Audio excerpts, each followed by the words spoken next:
just like woke up and there's someone touching my face. I'm like, what is going on? I'm too jet lagged for this. I love that we're recording right now and we could like easily just like clip that in. I woke up to someone touching my face.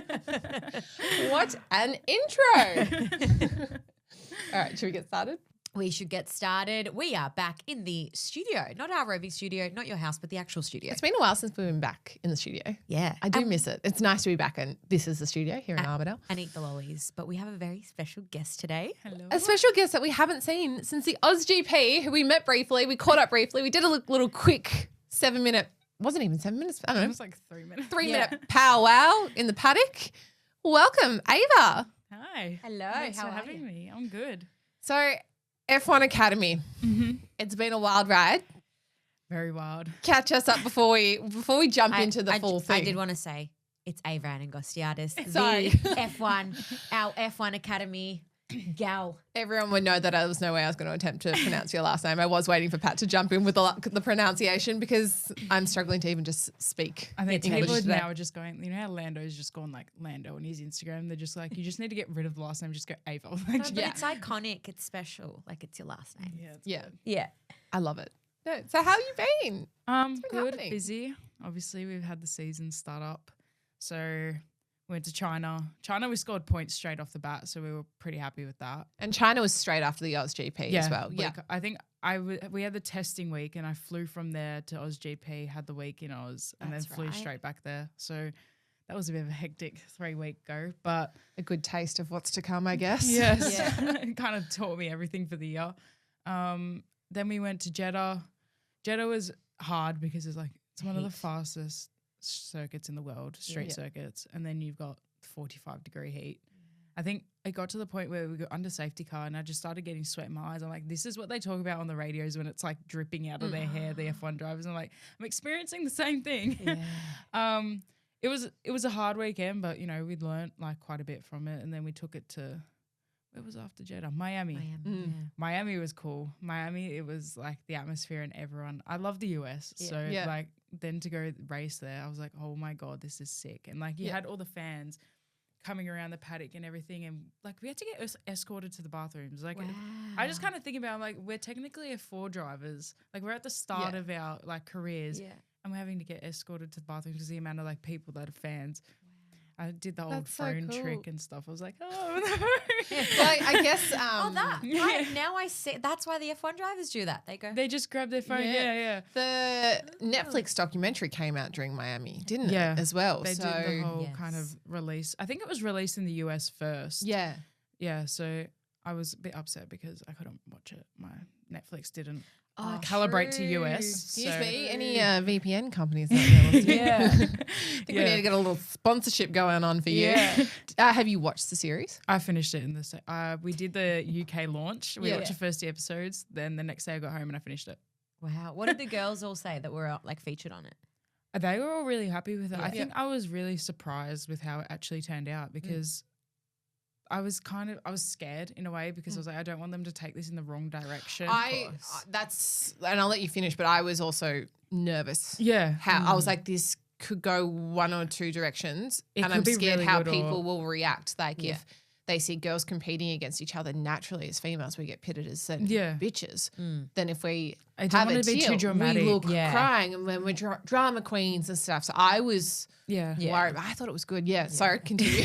Yeah, that's what I was literally scared. I was like, if they show like too much of like behind the scenes and like the Formula One, I think it's very it's dramatized. Like Yeah, we kind of of course. know as drivers what it's like behind the scenes. I was like, if they go a bit too more than that because we're females, like it's not going to be great. But I watched the first 2 episodes and me and my teammate was sitting there watching it. We looked at each other. We're like, this is actually really good. Like I want to keep watching. Normally I'm on my phone multitasking with Netflix, but I literally sat there and just like watched it, the whole thing. That's great. And I think it's good for us, like the rookies, kind of watching as well because we can kind of see An what insight it into what you're went getting. through, like they went through, and what Abby kind of did after she won and everything. And I think we kind of learnt from it in a way as well. Yeah. For us, it was good like that, but I think it's doing quite well. Yeah. It's been So- good. I mean, I've really enjoyed watching it. I think everyone's had positive things to say, so Oh, yeah, That's it was good. done really well. Are you filming as well for Ooh, no, okay. Got a piece of paper I had to sign. We don't know what that piece of paper says, so we'll just move on and just move on. But I think before as well we properly get into the episode, we like to do something called the warm-up lap. Yep. I don't know if you've heard our warm-up laps before, but it's basically your most embarrassing story. In racing or just in life? life? In life, that's acceptable. We whatever have feels definitely good. have had people say like, I have one, but I can't say it. It's going to the grave, so I'll say this one instead. I don't know. I don't have anything that I just haven't told anyone about that I've done. Oh, you you may know, have I was not told driving us. to I was like back in the karting days and I was driving to, I think, Queensland with Dad, and we used to like tow everything and take everything ourselves. And I was looking in the paddock and like, you know, there's sheeps and cows and everything. And I was like, I looked at the actual farm paddock, not the F1 Yeah. paddock for anyone looking to clarify that little moment. I think I was looking at a kangaroo or something and I'm like, oh, look, Dad, it's a cow. And he's just looking at me, and then I said something else, and then I was looking at another. Like I was completely zoned out at this point. Like Were you jet lagged? I landed off a plane, but I was like, I have travel sickness, so Yeah. the tablets that they give me for the next like 2 hours, I'm completely out of it. Like I land off the plane, and I'm like, oh, this is like really cool. Like I'm like spaced out. Like it's like I've been like drugged or something. So I was looking at everything, calling things different things, and then I had to meet someone. And we met up at the service station and we're like having a conversation, and he said, oh, my name's Jared. I said, hi, Jack. I shaked his name, but I was so confident with it as well. And I was like, and then Dad just. Did they just let you go? Yeah, they just let me walk off, and I think he was like, oh, yeah, hi. And then afterwards, I kind of, an hour and a half later, Dad's like, you were calling things the wrong name. And he's like, you didn't even realize. I was like, oh. Okay, so it was like a really important sponsor person, and I just my God. yeah. Well, Called them by a completely different name. Yeah. I have two things on that. Recently did that with Travel Calm as well. Yes, that's what I spaced heard. out so much on a plane that when we got on the plane, and I was exhausted from a week of work. Oh my God, rewire my brain today. And got on the plane, and I must have just zonked out right away. And when I woke up, I was dinging the thing, and I was like, why haven't we taken off? We're going to miss our connecting flight. Like I'm full telling the flight attendant. You just go like bonkers. Like it's like you don't know anything. I was like, you have, and the girls like that I was sitting next to me that I was working with, and this is for Miss Universe as well. They're all looking at me like, what is wrong with this girl that's like, you know, shepherding us around? Yeah. And I'm like, we're going to miss our flight. Like I have to get these girls in the next flight. Like you should tell everyone.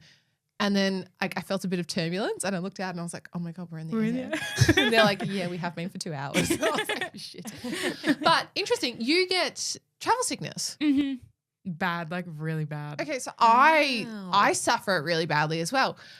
How do you go driving with travel sickness, like at high octane You're in speeds? I control, only get right? it in planes. Okay. Boats, I'm fine. Helicopters, fine. It's literally just the airplane. I don't know. Even when I get to the airport, like I smell the airport, I'm like, no, that's it. I'm out. Okay, It's there you weird. go. It's I was going to really say, because sometimes, like, for me to counter it, I have to be in control. So I remember being in like a four-seater So you have little, to drive the plane. yeah, little plane, four-seater little plane, and I was filming someone behind me, and I got really, really motion sickness, and the pilot was like, the only way to get rid of it so you don't vomit all over us right now Yeah. is you have to fly. So he taught me how to fly. In the air. Yeah. No, thanks. That's a lot of trust. Oh yeah, no, the guys are in the back, and they were just like, we did not sign up for this. Like, If we die, we're saying something. Yeah, no, but the pilot said to me, he was like, it's a control thing. So I was wondering if maybe that's something for you as well when you're driving, because I think you my are dad in has the control. same thing, even Yeah. on boats. Like we're on a cruise, and we used to have like a boat that we used to take out like in the peninsula around there, and he would drive it and he'd be fine. And we went on a cruise, and he was sick the whole time. And he's like, I need to get up in the box and just sit there and I'll be fine. And I was like, yeah, well. Just like a finger on the wheel. Yeah, But- literally. okay, so let's kind of turn back. So you're in Miami. Yes. After Miami, Canada last week. Canada last week. How are you feeling? Pretty good. I mean, we scored double points. We had, I think, nearly 2 top 10 finishes. Last race, I had a bit of an incident, which was out of my hands. So, it was bound to happen at some point. So at least we've Do you got feel like over it and was done with. like, obviously no one ever wants an incident, but to just get it off your chest, like I to think happen I've and just never be like, had a crash into an open wheelers like Yeah. at all. So I think because it's my first year, so I haven't raced like Yeah. pretty much anything. I did Yeah. India last year, but it was quite spread out, so it wasn't much like passing and stuff. So I think to have that now out, and I kind of know I think when you're racing and you haven't had an incident, you don't get as close as you probably would want to. So I think now that I've had it, it's just like next round it's going to you be. kind of know what to Yeah. anticipate. Yeah. Yeah. How did Isn't it that feel? interesting? I got winded because I Yeah. hit her like flat foot at. I was coming out of corner passing Courtney Crone, and then I think Matilda, she spun and whatever happened, and I looked up and I was just flat stick straight into her, and I think I was at like 135, 140 at that point. Wow. And I just sat there and my legs were kind of tingling, obviously, because I had a bit of shock, and I got winded. And the guys just look at me, "You okay?" I was like, "Yeah, I'm okay." I'm like, "I'm not going to the medics, I'm fine." And then I hopped on the moped and I did the little moped back to the paddock. Yeah. But yeah, I was in a bit of shock for like a Shock, of minute or course. so. But I you think it was would be. more just like winded than anything. Do you I was kind of guys- like, what just happened? Do you guys get Yeah. taught how to deal with the shock of a crash? I think if you're driving yourself and you're pushing, say, the limits and stuff, and you're going to go off and and you can't save it, then, you go brace and let go of the wheel and you just kind of hope for the best. Yeah. But So okay. What's break? because if you're holding the wheel and You say can break you your hit- wrist. Come closer. Yeah, if you're holding the wheel and you say you hit the wall, you're going to break your hand or whatever. Which is what I So- learned in F1 Academy with who did that happen to last year? Was it One of the what's Marty? sisters? Oh, One no, of the yeah. sisters, yeah. Honda. Honda. yes. Yeah. Yeah, she broke her wrist. Yeah, she broke her wrist, and I think that is like if we can't save it, and you got to give yourself at least 5 seconds before you hit the wall, and then you just let go and just Isn't that why Hands on Daniel chest. Ricciardo broke his wrist as Yeah. well? When yeah, he- Zandvoort when he Yep. hit the wall because Yep. he just didn't let go. So it's just brace and hope yeah, for the best. defensive Brace driving. and hope for the There's- best. There's this debate going around Melbourne at the moment on very traditional 3AW media that no one else our age listens to. But that when you get your license now, should it also be a requirement that you do a defensive driving course to learn how I to think so. learn how to crash or what to deal if you crash, even just on the roads? Because so many people, might be driving on, and we have potholes everywhere, like how to Yeah. avoid them and not crash, or like if someone is going to crash into you, what you have to do and stuff. Do you ever wish that you learned how to do a defensive driving course? Well, I feel like if you're gonna crash, you probably shouldn't have your license. No, but like, you know what I mean. I'm not like saying like let's go out and play Mario Kart and go bing bang bing bom boom. I'm I don't learn how to react. I think- React Yeah. course. I think don't a know, is little that I what bit you guess call like it? brace. Yeah. Yeah, I feel like I have my learners. So like Yeah. on the road when it's very different. Like I of realized course. very quickly that it's a lot different driving on the road than thing. And when I had to drive, I drove to Albury, which probably shouldn't because it's 4 hours instead of 2. And anyway, time limits. But I drove to Albury Statute of with my limitation. mum, and back, and the Hume Highway and stuff, it can get a bit rough. Yeah. And there was a couple of times where I hit like potholes and stuff. And I was like, or like this is Different. To Yeah, what it's you're used to. different. Yeah. So maybe, I think maybe it should actually be a thing because like it just teaches you how to, Yeah. if Yeah. you're going to go on those roads and stuff, and our roads aren't slick like they're. No. there's- Also, it's like more the other people. Like you Yeah, can be a great it's- driver, but someone next to you might not know how to drive or whatever. Like Yeah, that's what I'm saying. the driving here to Europe is, Oh, I yeah. think I've realized it's a lot different. I feel like there's such a high standard over there. Like they can squeeze through the tiniest streets and just like, And the zoom, zoom, highways, zoom. we're doing like 160, 170. Yeah. And I was And there's coming no back from the crashes. airport, sitting at 60 Ks on the highway. I felt like I was crawling. I Yeah. was like, this is ridiculous. Yes. Well, welcome to the now. Oh my gosh. State I remember once I was in Victoria. Greece in this tiny, I remember I was so mad because Peter didn't come to pick me up from the airport. I was in this little taxi that felt like a shoebox. And this man, I was like, I swear he's showing off. I was like, well, I'm going to die. Like, I think we almost, I don't even, maybe 160, 170. And I Yeah. was like, this car is literally a tin Yeah, can. it just sounded yeah. going down the Like, highway. No. Hey, so I want to take us back, Yeah. right back to the beginning. Okay. When was your I want to be a driver moment? I think around 11 or 12. that's when I actually like fully committed. Mm-hmm. Obviously, when I first jumped in karts, like I loved it. Like that's when I just fell in love with the sport and wanted to do it. But it was more another like hobby that I was doing on the side of what I'm going to school, dancing, and dancing was till 11 or 12. Like I think the whole family thought she's gonna go do dancing, like What type of dance? jazz, contemporary, So she's got acrobatics. Oh, not anymore. If you see me, I look like a robot. Oh, Surely that we can lives have a little with you. dance off afterwards and question that. Pat once said to me, it's because you don't have rhythm. But that's kind of like where I was heading in a way. And I was also swimming as well. I was in the squad swimming. Like I was very just whatever, doing whatever. But competitive dance is what I think mum and dad thought I was going to do. And then I was karting while I was still dancing. But, you know, that dance always took priority. Like I would have ballet on Saturday morning. So I go there and then I think I have a photo of me with my go-kart jacket on, but I had my leotard and my skirt and my leggings on underneath. And I was rocking up to the track. And that's so good. it was just like, this one cannot make her mind up with what she wants to do. And then it got to the point where I was leading the club championships in karting, and I think that's where it kind of I just stopped wanting to go to dance. Like I would miss. How old were you at this point? 10. Yeah. Yeah. So I just started, I don't want to go. Like, can I just go home? I don't want to, I can't. And then I think mum was like, okay, she's not loving it anymore. Yeah. And then I was leading the kart championship, but I had national championships for dance with my team in the Gold Coast the same weekend. And I had to be there for qualifying to win this championship. Otherwise it was done.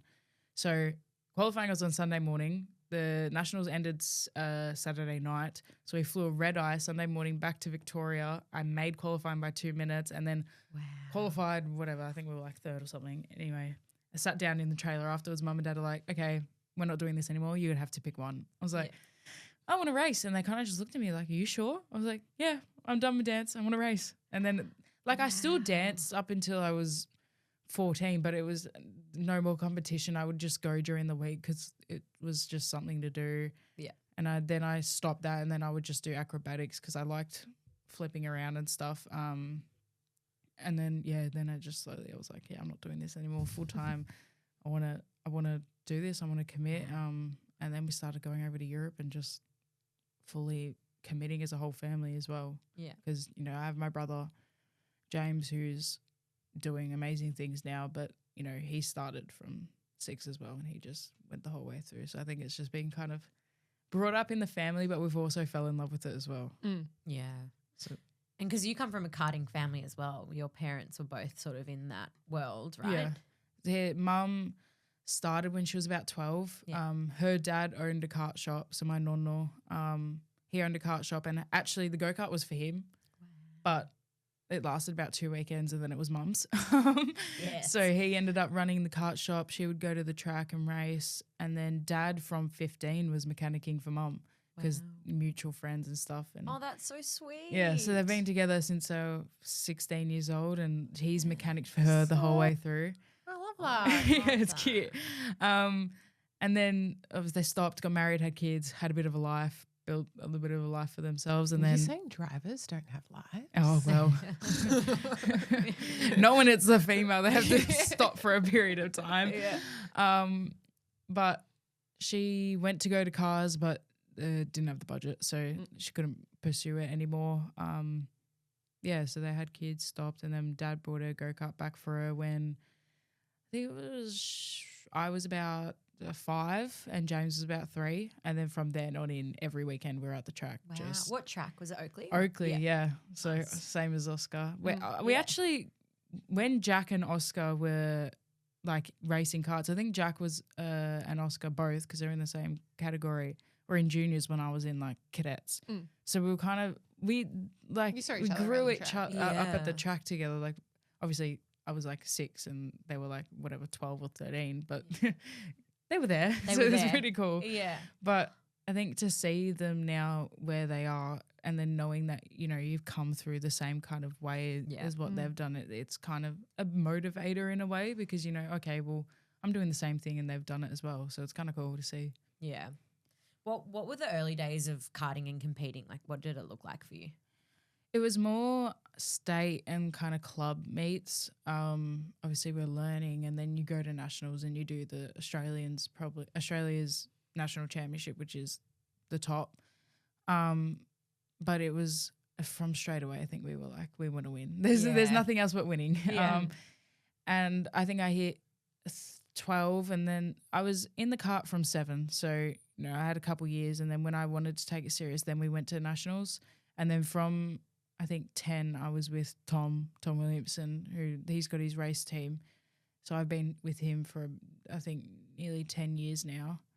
And from there, as soon as we joined up with him, it was just nationals and Based full go. locally. Yeah. Yeah. I'm always so in awe of kids from like the ages of 5 to 10 that just know they want to go all in with something and then just go for it. It's kind of like I can't. I remember. I barely remember that age, but I think I just cared about getting like a milkshake after ballet. Yeah. Because I had to be at ballet. Like it was never Literally. like this is going to be my. I'm just. Or just like I think I had like 20 different professions. I will be a vet. I will be Yeah, this, exactly. I will be this. Yeah. Was there ever a moment that you like? I mean, obviously you stopped doing the dancing as much, but was there ever a moment in your motorsport career so far where you've just wanted to give it up and you're just like, nah, it's too much, or you want to pull back? I think even now sometimes when you have the hard weekends over, like you get into, it's hard starting in Formula even now because it's like grassroots again and you got to learn it all again. So it does get to the point where like if you're going bad, and then like we had Canada last week and we were like, okay, we're getting there, like we're getting in the top 10, like we're actually getting to a point and it's kind of a relief. But during that time, you're like, you do second guess yourself sometimes, and you're like, is this, like, am I actually good enough for this? Like, am I, like, I'm putting in all this effort. And Yeah, I was going to say you are. Thank you. You are. We got very passionate on our episode last week about that. Yeah. But you get in your head, but it's normal. Yeah. It's like, so you do kind of second guess yourself. Did I pick the right thing? Is this what I'm meant to be doing? Which is probably like speaking as a 31-year-old, 32, sorry, 31 at heart. We speak about that all the time. Yeah, We've we lived do. like 10 different lives, and We have. every single day it's like such a normal thought for us being like, and are we there's doing the such a right big thing? like sacrifice for the family as well. So it's like my whole family's pretty much packed up, sold everything and moved overseas for me and my brother to pursue this career, which you've pretty much decided at age 8 or 9 that, okay, this is what I want to do for the rest of my life, and just lock Can you in imagine then. doing that for Gabrielle? Oh my gosh. I mean, if he said we're moving to Italy, I'd say, yes, we are, Gabrielle. Come on, Peter, off we go. We're going to Italy. You can build your life here. Literally. Yeah, we'll make it work.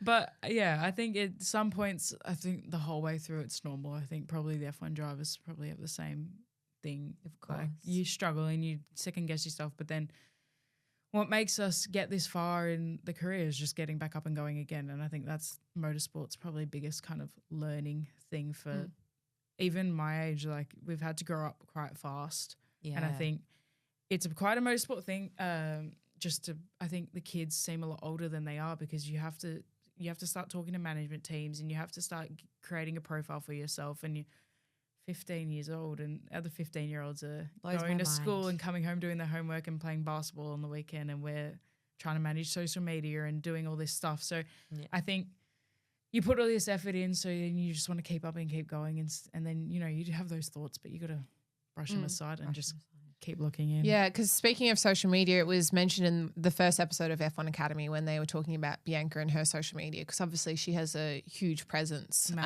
online, and that has benefited her so much. A lot of the other girls are just like, I don't like it, and that's very normal. Some people, they just want to race. Hello, Max Verstappen. Like, Yeah, literally the king of that. king of that. But do you yourself ever find it a distraction? Because there is also so much pressure that comes for just your average Joe on social media, especially being female, and then knowing that you need that to get sponsors to keep going as well. I think it's big for us because we don't have a big budget to deal with. Like I have not been able to test all year just because we don't have any funding. So I'm going race meet to race meet, just hoping we're going to progress. So compared to some of the other girls where, the field has, every girl's has got a different budget and backing, and, you got F1 teams and all that jazz. But I think watching the Formula One thing and watching Bianca, you can kind of see where it kind of goes a bit too far in some aspects.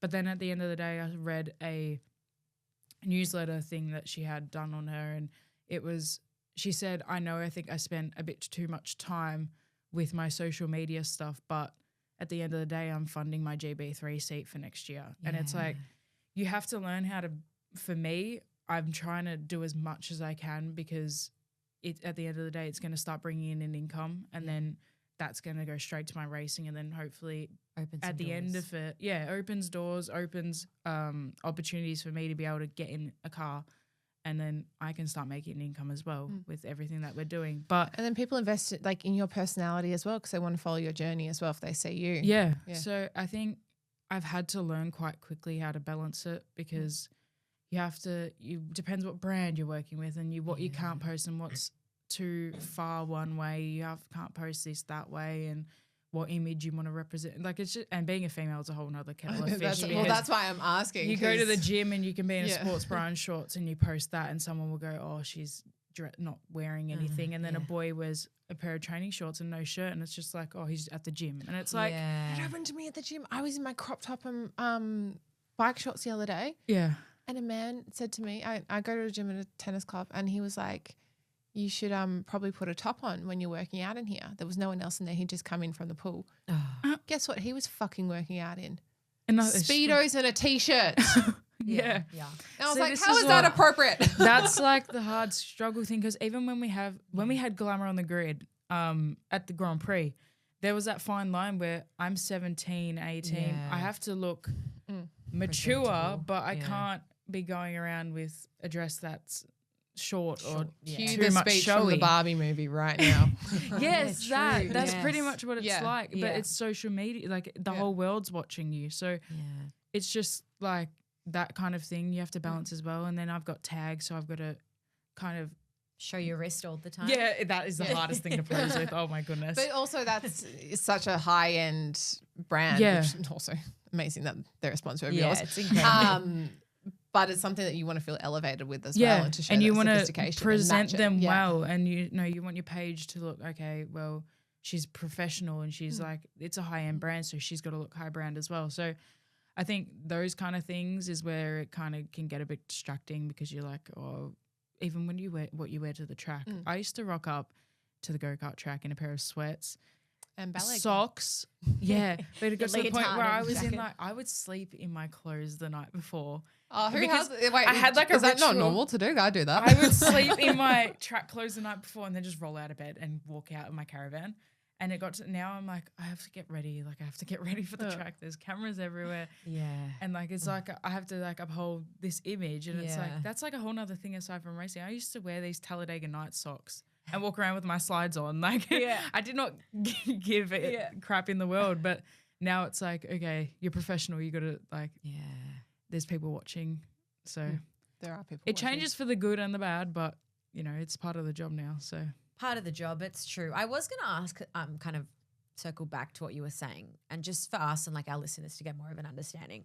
So you were saying how obviously you need budget to put towards, you were saying, to be able to test. yeah. How, like, can you break that down for us? Like, how exactly does that work? And the costings of it, because I think that's what a Yeah. lot of people don't realize. Because it's like we what's involved. understand that it does cost a lot of money, but like how, let's say you're in a series and then you want to go and test, like break it down, dumbify it for us, please. The F1 teams have their own thing. I think they'll pick you to be a part of their academy, and then I know the Red Bull funds the girls, so they don't have to pay anything for the series. So for sponsor cars and stuff, I think it's a bit different for everyone, but I know we have to pay that amount for the year, and then your tag will pay a certain amount, and F1 Academy puts on another amount to cover the whole fee. So, it's a lot more affordable than any other series, which is, say, Italian F4, a seat in Prema in Italian F4, I think they sell for like 1.2 million euro.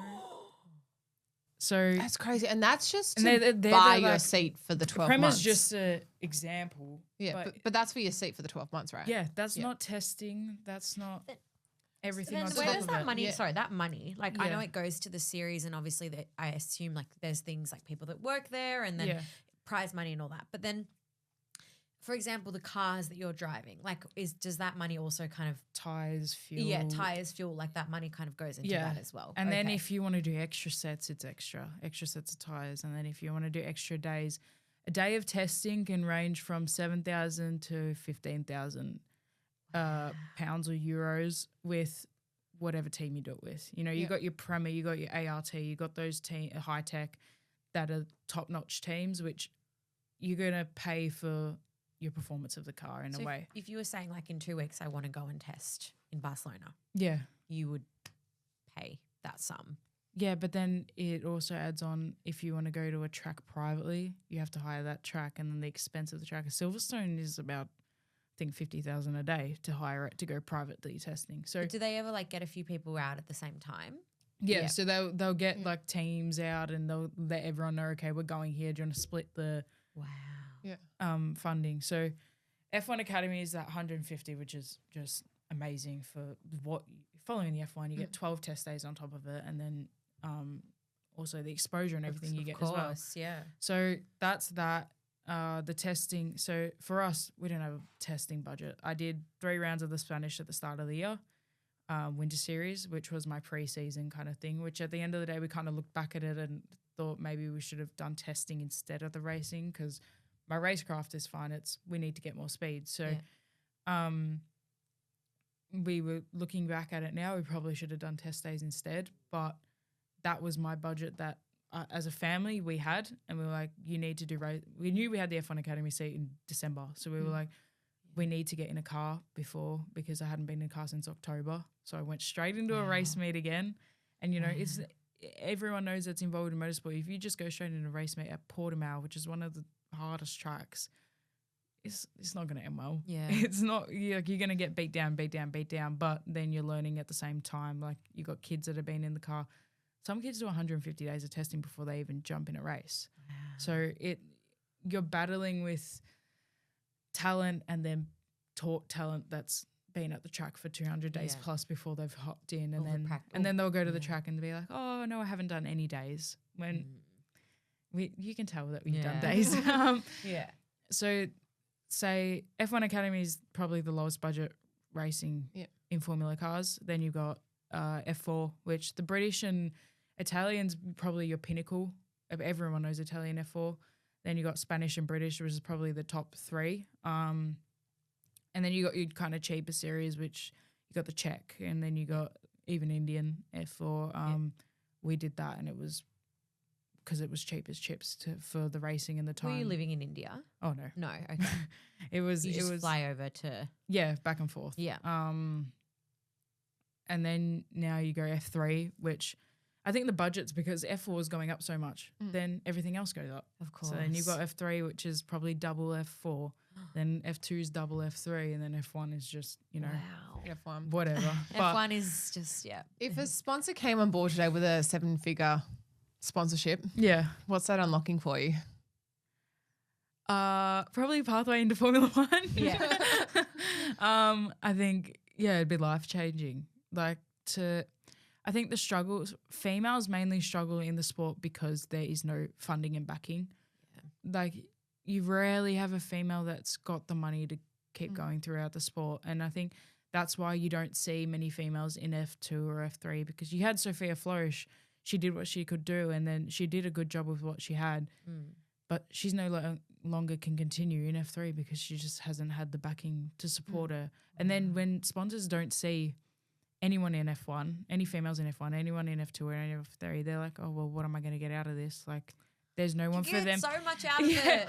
Yeah. Like, do you think it's like it's the sponsors' fault almost then, because they're the ones that's not backing the females to get into those spots? They want males? I think it's kind of just at the end of the day, they've got to put however much money they want, and sometimes it can be hundreds of thousands, and they're like, they can't see the result.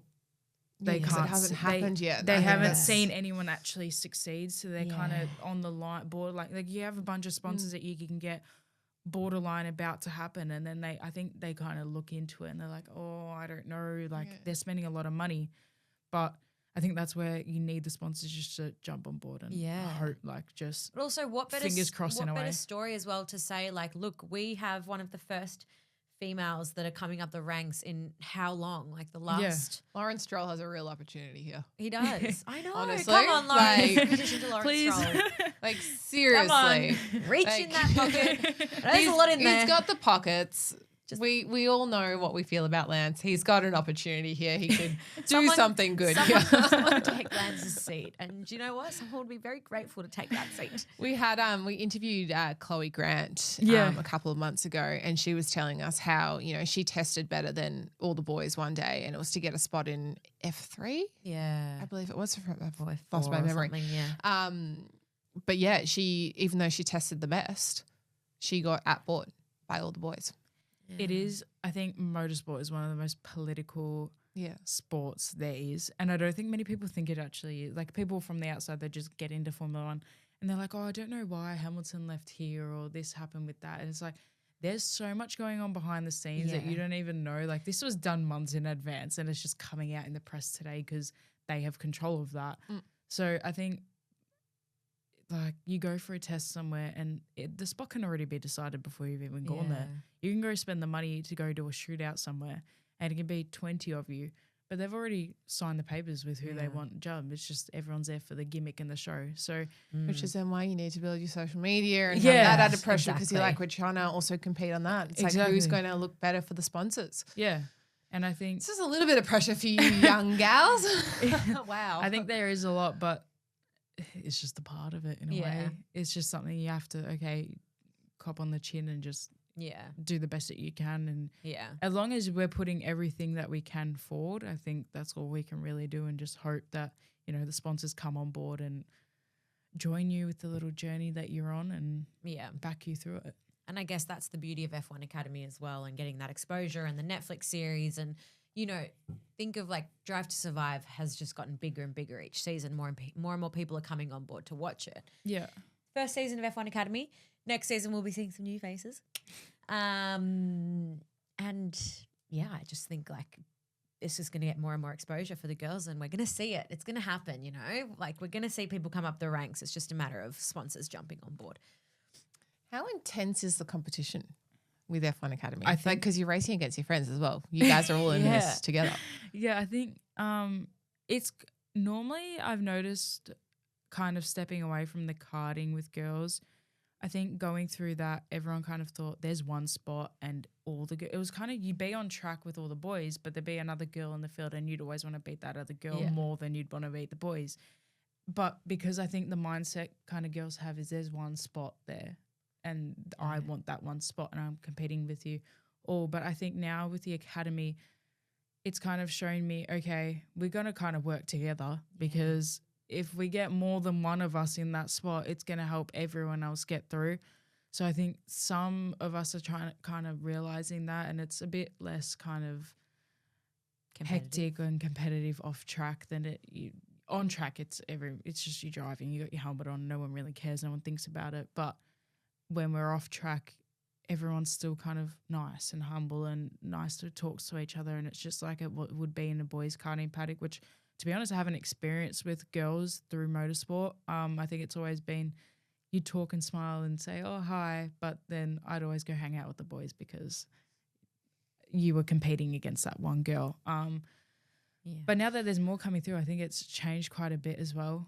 The grids on the F1 Academy, I think every year is just getting stronger and stronger and stronger because obviously you have the rookies coming through and the girls that are getting trained at the grassroots are getting more technology and more everything to get better and better and better, and the field's just going to grow. This year, the times are quite close. Everything's quite close together, so the racing's really good. You know, you've got Dorian Pan who just she poled it in UAE F4 against the boys, so you've got that margin. You know, so good. You had Abby pulling at the top 3 in British, and she was winning in thing, and then you can kind of, when the girls are still running against the boys, you kind of, all right, she's running there, so that's where we would be around, and it kind of helps you scope out still where you'd be against the boys, because at the end of the day, we're there for 2 years and then we're back with the boys, so you kind of have to measure. But I was really surprised with how hard the actual grid is this year. Yeah.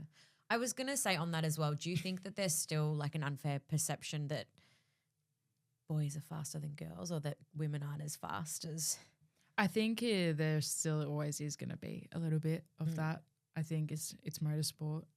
It's taken Which a is while. so frustrating because it's not like we're running. Yeah. It's like you're in a car. Yeah. Yeah, you're in a car. Yeah. We train double as hard to be as strong as the boys. And I Yeah. think that's one thing I think people don't like to hear because, you know, there's that whole thing, oh, females and males are the same.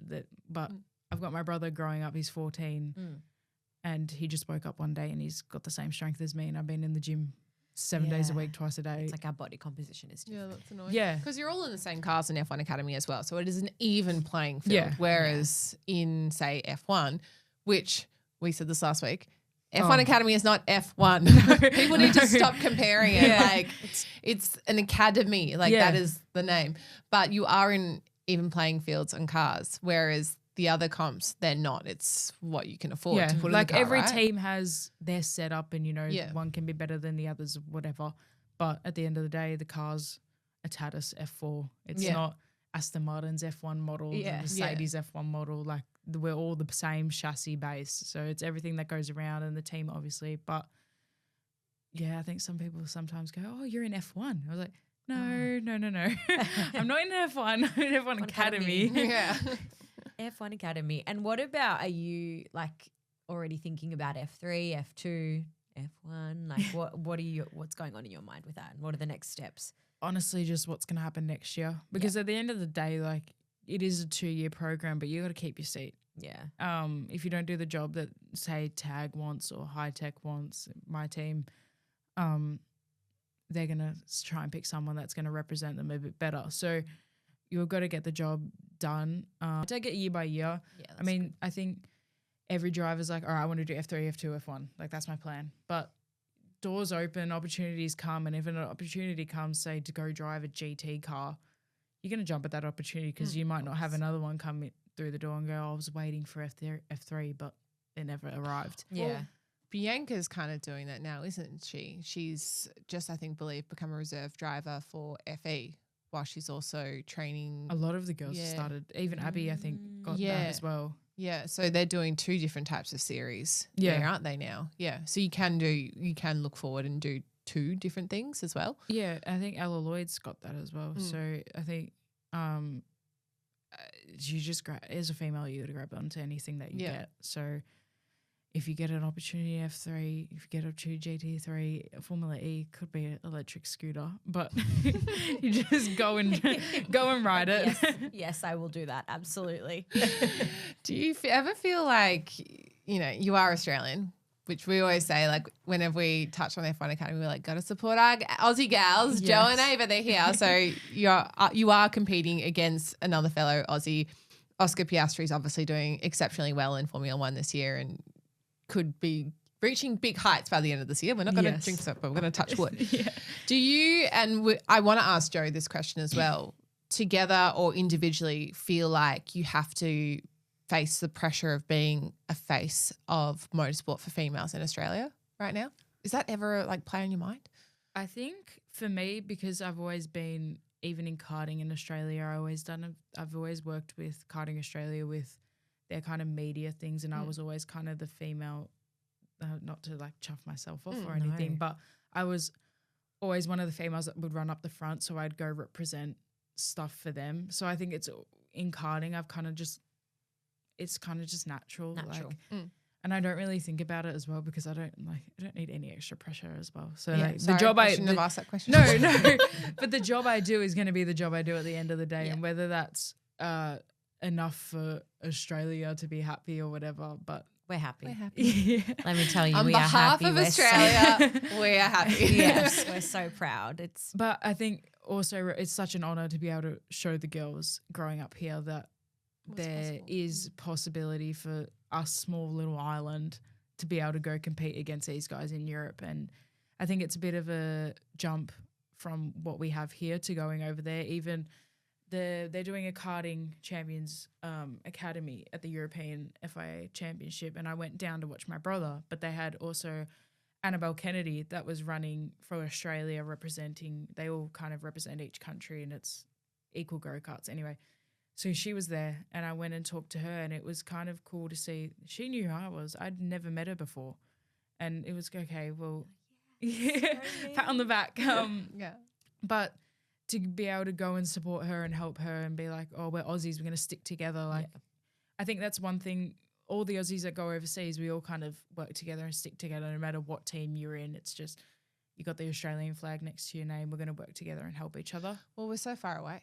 Yeah. Like, And it's that's like you've come from far away. But that's what I love as well is the fact that, you know, it's like pretty common you'll see like 2 British drivers, but the fact that there's 2 Australian, like it's amazing. it's such a big thing as well. And I Such a think big looking thing. at it, it's like I think every driver wants to be, oh, like I'm the one. But it's like to have You can- 2 of us in that even field, like that's a better. big deal. It's huge. Yeah. With it's only 18 cars on the grid. It's Yeah. not like it's a karting No. thing where it's like 120 entries. There's 18 cars and we're 2 of them. Yeah. I think we're so used to, as Aussies as well, seeing just one Aussie in a mix of group Yeah. of internationals, and especially in motorsport, and then obviously a lot of Europeans. Yeah. So when I first saw, I can't remember who was first, who was You were announced first. I first. think Me, you- yeah. yeah. Aiva, yeah. I remember thinking, whoa, an Aussie made it. And I was like, woo. And then Joe got announced. I was like, shut the 2. fucking front door. What? Yeah. They accepted 2 of us? Yeah. It's kind of like we all band together like, what?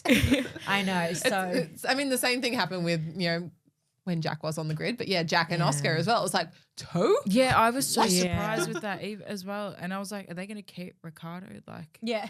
Yeah, is there no. going to be 3 Aussies on 3. the I was F1 Like, grid? no, there cannot be 3. That like Yeah. that balances way too far.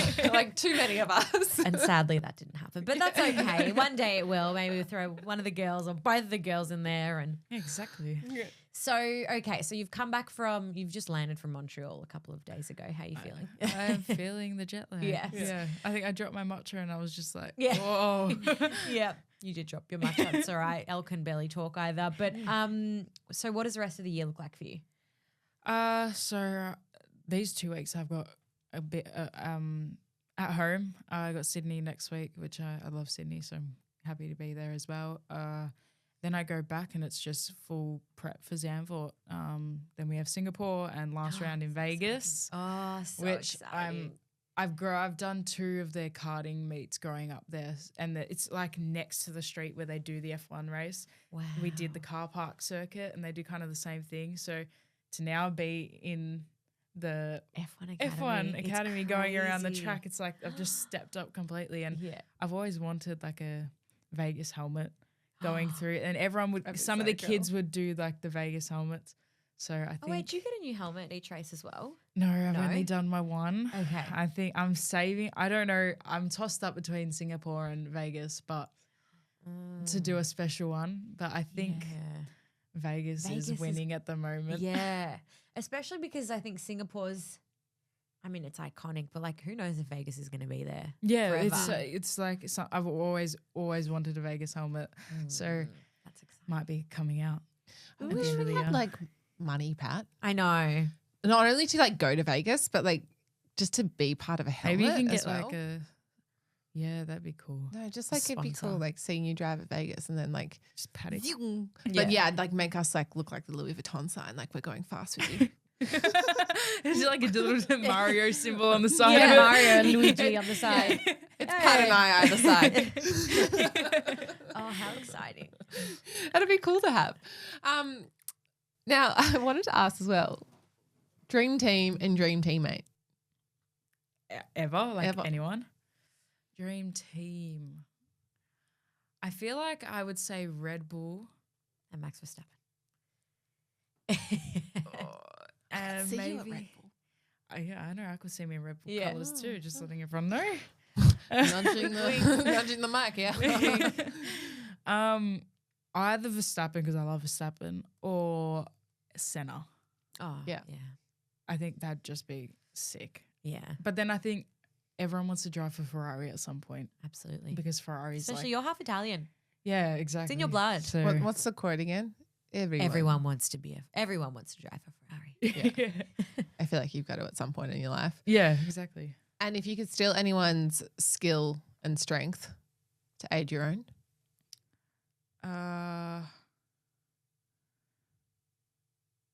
Maybe Senna's driving in the wet because I need a little bit of help in the wet. Yeah. And you know how Verstappen, he can just find 3/10 in qualifying just out of nowhere?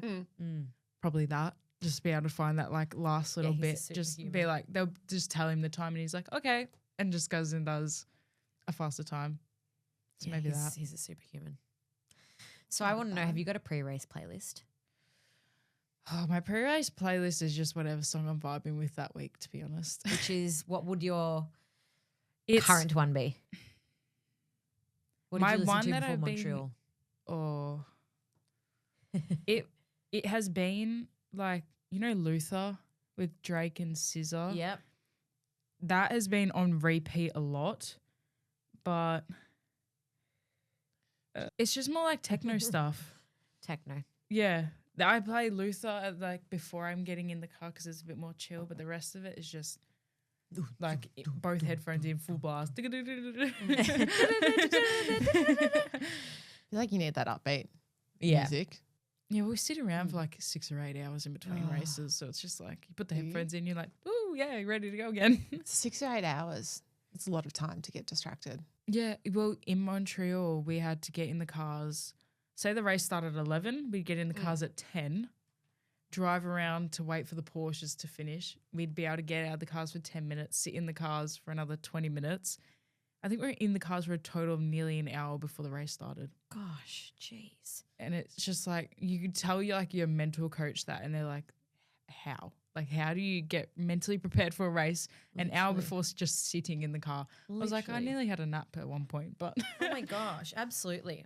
We're going to close it up though now. We'll close it up, finish it up. So if any girl that's listening to you right now and dreams of being in motorsport, what's like a final message and what's something that you wish someone had told you? I think from me, still kind of like, I think I say this quite a bit, but just don't worry about what everyone else thinks and of what you're doing or with anything, whether that be your training, your driving, anything involving the motorsport kind of area or just life.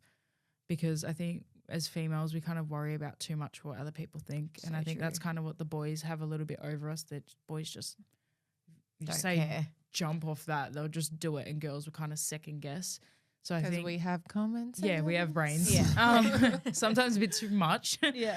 But I think just don't worry about what other people think, because it's just gonna like hinder your performance at the end of the day. And I think for me, I'm still trying to like overget that and overcome that. And you know, now I'm on the F1 Academy, kind of everyone can see everything that I do. So I've had to learn to just, who cares what they think? I'm here for me. And this is something that I want to do and pursue in my career. So I'm just going to give it my all. Love that. So good. I think that's great advice for honestly anyone that's listening. Yeah. Like, I love when you ask that question, because whenever you ask that question, whoever answers it always gives like Take a away a very, nugget. something that you can apply to anything in your life. It's always a nice little finishing moment. yeah. Now, Pat and I always finish our episodes with our red flag and green flag of the week. So what's something that was like, I guess some people call this an orange and a lemon. Okay. Like, Yeah, what was your positive and lemon? What was negative. your red flag of the week? And what was your green flag of the week? This last week. Green flag, coming back home. Yeah. Definitely seeing my family and stuff. Red flag, nearly missing our connecting flight to Sydney and running through the airport and then getting to the gate and then going, oh no, it's delayed, you're fine. Oh, when you're sweaty, like, I swear that's such a common Australian thing. Oh It's my like the God, most it's painful thing horrible. ever. well, especially it's connecting flight. You're like, no.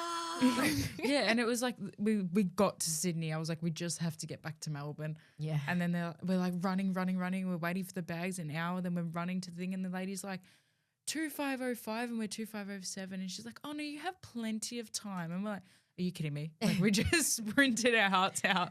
Quick one. Who do you fly with normally? Australia is normally Qantas. Oh, no. I mean like sorry. Oh. Should have clarified. Family. members. Like, who do you Start of the normally year, comes it was to you? mum, which Yeah. was strange because it's always been dad. Dad's been kind of from a brother now, so it's whatever he can come to for me. Wow. But now it's dad for the rest of the season. So I don't know. He's convinced that because now he's there, that the results have gotten better magically because dad's arrived. Of course. So yeah, maybe it is that. But yeah, dad now. God, it'd be like rock, paper, scissors. Who do you Who gets prefer? the Like, flag? who do you have one that's like, oh, that's a good luck charm, or if we're doing well, like through the season, then I'm like, okay, mum can come because it's quite chill. But if we're struggling, then I'm like, I need dad here. Like dad's more, even with my brother, it's more rock up to the track and okay, he's mechanic now. Like he's not your dad. Yeah. And when he comes, dad's been in the sport since he was 15. So, you know, he knows his stuff. He's been a mechanic on normal cars as well. So he's more of a driver, coach, mentor while he's there. And then when we go back to the hotel and okay, you can switch back to dad mode. But when we get to the track, it's more like, okay, you're here to help me perform and everything. And I think it's kind of brought us closer together in a way because you've had to learn how to switch between the two and become a mate than your dad. Yeah. But then at the end of the day, it's kind of created a good bond because I can be mates with my dad as well as not only just be him, be my dad. Yeah. Mum is just more like, I can do no wrong. Love that. So my mum would think I would probably like drive into someone and she'd be like, oh no, that was their fault. I was like, oh bless. Okay, but it wasn't. Sometimes I think more of the time I need dad there, but it's good to have them both there when they can be. I love that. Nice. Beautiful. That's been such a great interview. I think that's all we've got time for today. Yeah. Glad we could speak to you forever.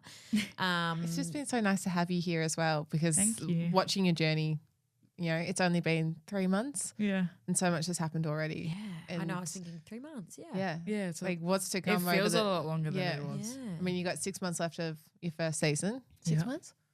Yes. Yeah. 5 months? Five. I think. Yeah. And then hopefully everything goes well for next year as well. Like it's just, you kind of like in the beginning of a new season of life. It's very exciting to see. And just especially learning every step. Yeah. I love that. It's great. Well, sponsors, if you're listening, please jump on board. And then if anyone wants to sponsor us to sponsor Ava's Las Vegas helmet, Please, yes. That's a good idea. we would like to be invested into that and have our little little moment. You can wear like your merch on the side of it, just jumping in the side. Yeah, exactly. Like we've got, I don't know. And like, oh, if you're watching YouTube, you'd see me do that. I just realized, but like anyone listening is probably like, what the fuck are they doing? Like, we're doing like Running Man. I don't really know why we're doing it, but yeah, it's so exciting. I wish we could come to Vegas and watch you. I know. God, we need a 7-figure sponsor. We need to set it up. Yeah. We need a 7-figure sponsor, guys. Come on. We do. I'm sure there's one out there. I'm sure there's big things to come. Yes. Thank you guys for having me. But thank you so much. And thank you everyone for listening. And if you have any other questions, well, you know where to follow Aiva. You will find her on the socials. Instagram, TikTok, TikTok. YouTube. All the above. How are they Threads. finding you on what's your handle? Do you want to read it out or shall we just put it in the show It's notes? literally just my name altogether. Okay. Aiva Anagnostiadis. Do I show it on the... We'll put it in the show notes. put it in the show notes. So everyone, or a camera. There. There you go. If you're watching. And don't worry, everyone, we'll put it in the show notes if you are listening because I suck that I cannot pronounce your last name, so I'm not going to try. You'll learn. Anagnostiadis. Aiva. Everyone remember that name because she's doing amazing things. But thank you so much for listening. Thank you for being here, Aiva. Thank you. And we'll see you guys next week. Make sure you like, subscribe, all of the above, and follow Aiva. Yes. Bye. Thanks for listening. Bye.